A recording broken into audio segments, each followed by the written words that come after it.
now live from Northholm, it's Annabelle Redmond.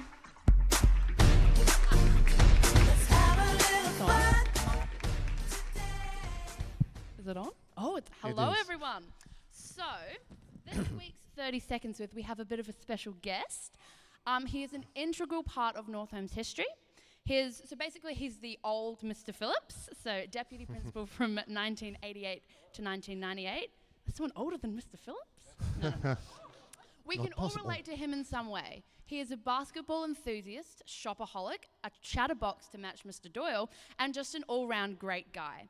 He left a legacy to the students he taught with the Zion Exchange through basketball and just by adding to the close-knit community feeling we all love about Northholm. So without further ado, please let me introduce you to Mr. Robert Cooper.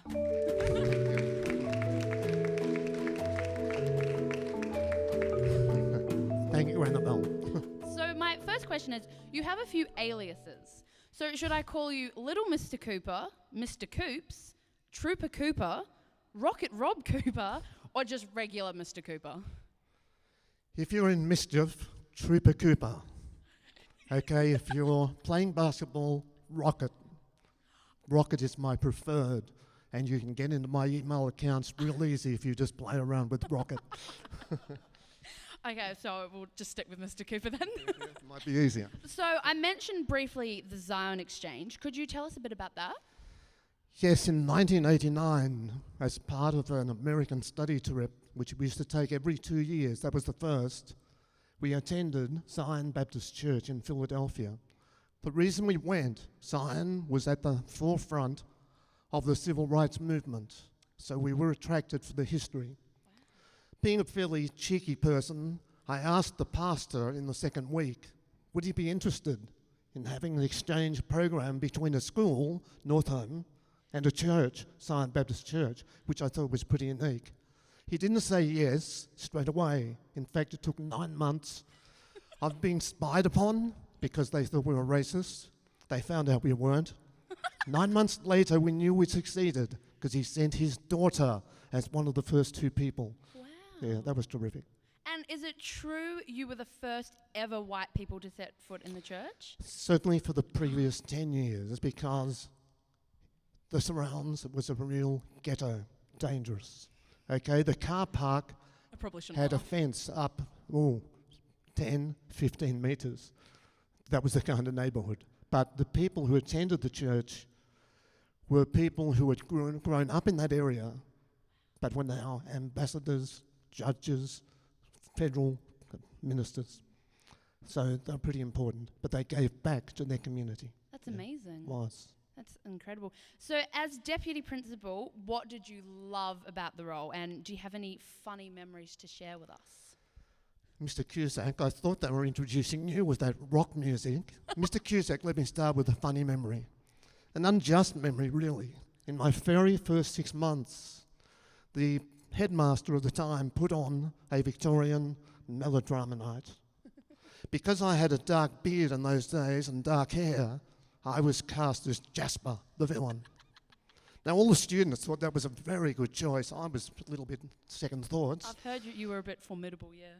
But Mr. Cusack, I mean, a real villain, cast as this innocent clergyman. Can you imagine? I nearly resigned.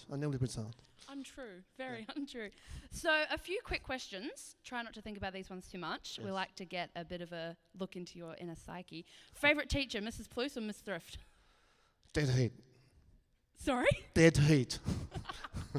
Can't separate them. If you had to rescue Not even to a one thousandth of a second. from a But burning Mr. bridge. Doyle should be and Mr. Cusack not far behind. Coaching or playing basketball? Eventually coaching, when I learned it was about the boys and not about the maniac yelling out from the sideline. Are you a bit of a crazy coach? Let's say energetic. They And called me fairly crazy. free to give advice to the referees. Yes. History or English? English. English? I would have thought you'd said history. Because Mr. Cooper came and taught last year a bit of history. Yes, but I taught history for maybe the first 10 years, but that's my second subject. Okay. And English is my great passion. So modern or ancient history? Hard because I'm interested in both. Probably in my earlier days, modern. Okay.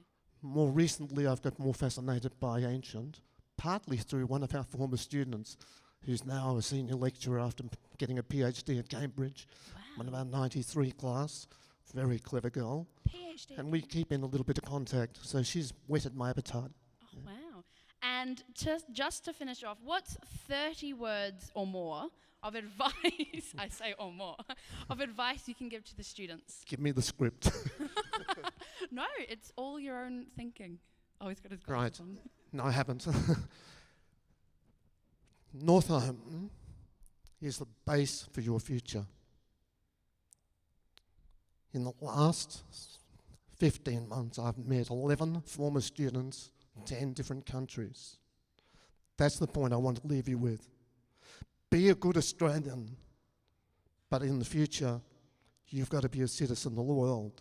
50% of you almost certainly will either work overseas or you will work with an overseas company, and that will be in the first 10 to 15 years you'll be leaving school. Cut. That's amazing. That was awesome. No. Mr. Cooper, thank you so much for coming in. It was a pleasure to meet you, and hopefully we'll see you again at Northholm soon. Can we still have some computer contact? Yes, we'll still Good, email. thank you, because I enjoyed those. Thank you, and thank you, everybody.